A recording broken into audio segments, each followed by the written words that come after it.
Everyone, this is Himanshu सारे। जो बच्चे इस सेशन में 11th में आ रहे हैं उनके लिए यह वीडियो बहुत ज़्यादा इंपॉर्टेंट होने वाली है। इस वीडियो में मैं दो इंपॉर्टेंट पॉइंट्स के बारे में बतलाने वाला हूं, दो ऐसे पॉइंट्स के बारे में बतलाने वाला हूं, दो ऐसे अपडेट्स के बारे में बतलाने वाला हूं जो सीबीएसई के द्वारा हाल फिलहाल में ही रिलीज करा गया है 11th वाले बच्चे के लिए। यानी मेरा रिकमेंडेशन ये है कि जो बच्चे 11th में आ रहे हैं उनको यह वीडियो पूरे लास्ट तक देखनी है बिना स्क्रिप्ट करे हुए, ताकि उनको यह अच्छे ढंग से पता चल जाए कि सीबीएसई का ऐसा कौन सा दो इंपॉर्टेंट अपडेट है जो उनको आने वाले क्लास में, आने वाले टाइम में बहुत ज़्यादा हेल्पफुल होगी उनके लिए।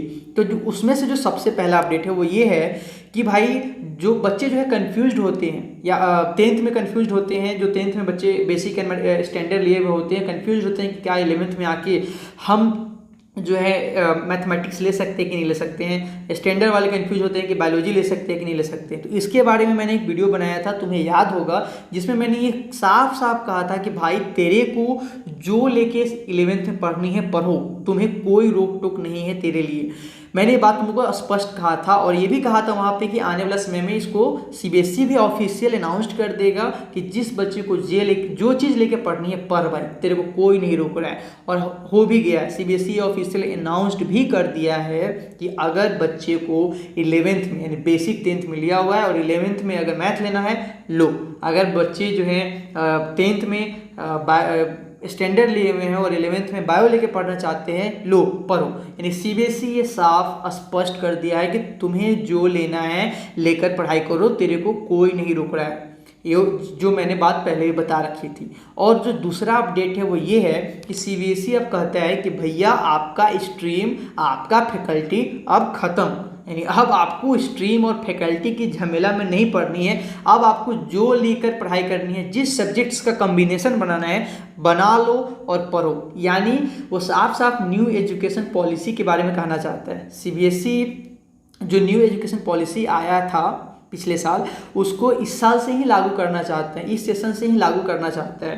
यानी इस सेशन में जो बच्चे 11th में आ रहे हैं वो चाहता है कि इस सेशन से ही ये जो है लागू हो जाए, लेकिन ये लागू करना अभी सीबीएसई के लिए बहुत ज़्यादा मुश्किल होने वाली है। मैं आगे अभी बताऊंगा कि क्यों मुश्किल आने वाली है, लेकिन पहले ये जानो कि कॉम्बिनेशन होने वाला है क्या। जैसे कि तुम साइंस लेते हो तो उसमें पीसीएम आता है, पीसीबी आता है, कॉमर्स लेते हो तो उसमें कुछ आता है, आर्ट्स लेते हो तो हिस्ट्री है, इकोनॉमिक्स है, ठीक है। ये सब जो है अपना सब्जेक्ट्स ऐसे ऐसे होता था। स्ट्रीम लेने में साइंस का स्ट्रीम था, कॉमर्स का स्ट्रीम था एंड एक था आपका आर्ट्स।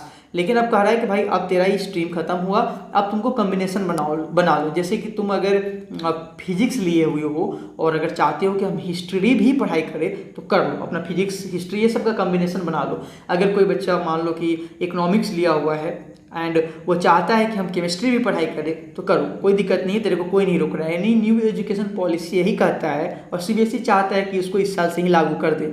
लेकिन यह लागू करना भी थोड़ा मुश्किल आ सकता है। और मुश्किल क्या आ सकता है कि जैसे कि देखो, तुम्हारा जो स्कूल होगा ना उसके बारे में भी तुम जानते होगे कि 11th एंड 12th में क्या वहाँ पे तीनों स्ट्रीम पढ़ाई होती है, क्या वहाँ पे साइंस, वहाँ पे आर्ट्स और वहाँ पे कॉमर्स तीनों पढ़ाई होती है।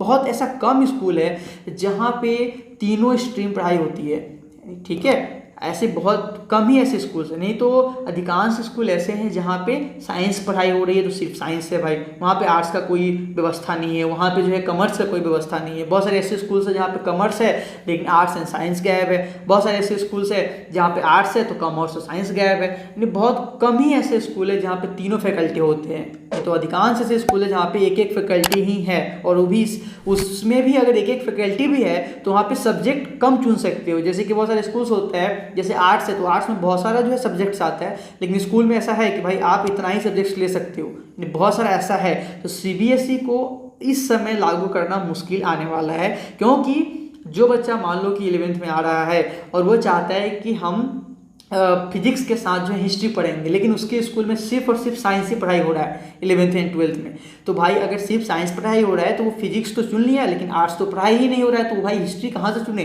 तो उसके लिए मुश्किल हो जाएगी। यानी सीबीएसई के लिए यह अभी लागू करना मुश्किल है। लेकिन सीबीएसई इसको सॉर्ट आउट कर लेगा आने वाला समय में। सीबीएसई आने वाला टाइम में इसको, इस मुसीबत को, इस चीज़ को भी जो है दूर कर लेगा। अभी रिजल्ट आने में भी तुम्हारा समय है। जैसे कि सीबीएसई बोला था कि रिजल्ट 20 जून तक आ जाएगा, लेकिन उसने डेट आगे बढ़ा दिया। उसने बोला कि अब रिजल्ट आने में थोड़ा टाइम लग जाएगा, जुलाई तक जो है रिजल्ट आएगा। तो तब तक अपना सीबीएसई जो है इसको सॉर्ट आउट करने की कोशिश करेगा और कर भी लेगा। सीबीएसई भाई ऐसे ही बहुत जो अपडेटेड भाई बोर्ड है, तो वो कर भी लेगा अपना सॉर्ट आउट। लेकिन एक चीज़ आप हमेशा ख्याल रखना भैया कि भाई अगर आपका रिजल्ट आने में भी समय है तो अपना इस जो इम्पोर्टेंट समय है इसको ऐसे ही मत गंवाना। इस इम्पोर्टेंट समय में कुछ ऐसा नहीं है कि गेन न करना, तुम इस इम्पोर्टेंट समय को ऐसे ही बर्बाद मत करो, लॉस नहीं करना, ठीक है। जैसे कि बहुत सारे बच्चे ऐसे होंगे जो इंतजार कर रहे होंगे कि भैया मेरा रिजल्ट आएगा, उसके बाद मैं जो हूँ स्ट्रीम के बारे में सोचूंगा, उसके बाद जो है मैं अपना आगे के क्लास स्टार्ट करूंगा। तो भैया इस चीज़ में रहोगे तो मतलब कि लटके ही रह जाओगे।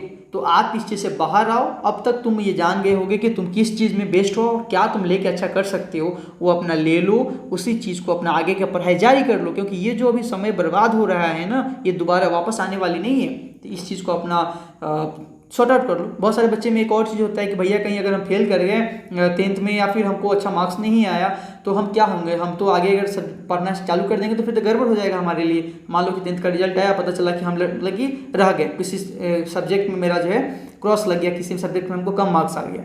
तो भैया आपको सीबीएसई साफ साफ कह भी दिया है ना, मैंने पिछली वाली वीडियो में साफ बतलाया इस बात कि भैया अगर आपको 10th में रिजल्ट आता है, उसके बाद आपको पता चलता है कि किसी सब्जेक्ट में 2, 4, 5 मार्क्स से आपका रह गया है रिजल्ट, तो वहाँ पे आपके लिए कंपार्टमेंटल एग्जाम का व्यवस्था करा जाएगा जो स्कूल के द्वारा होगा। और सीबीएसई साफ कहा था कि भैया इसके लिए आपको चिंता करने की ज़रूरत नहीं है।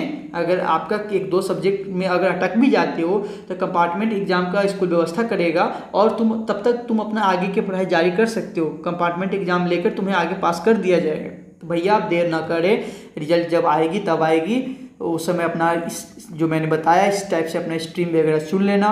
तेरे स्कूल में किस टाइप से पढ़ाई होती है उस टाइप को देखकर अपना जो भी आगे का सब्जेक्ट्स लेना है उसको ले लेना, अपना पढ़ाई जारी कर लो और पढ़ते रहो। कहीं भी कोई भी डाउट आती है तो उसको कमेंट कर देना, हम उसको पूरी उस प्रॉब्लम को दूर करने की कोशिश करेंगे। मिलते हैं नेक्स्ट वीडियो में, पढ़ते रहें। Have a great day, bye bye.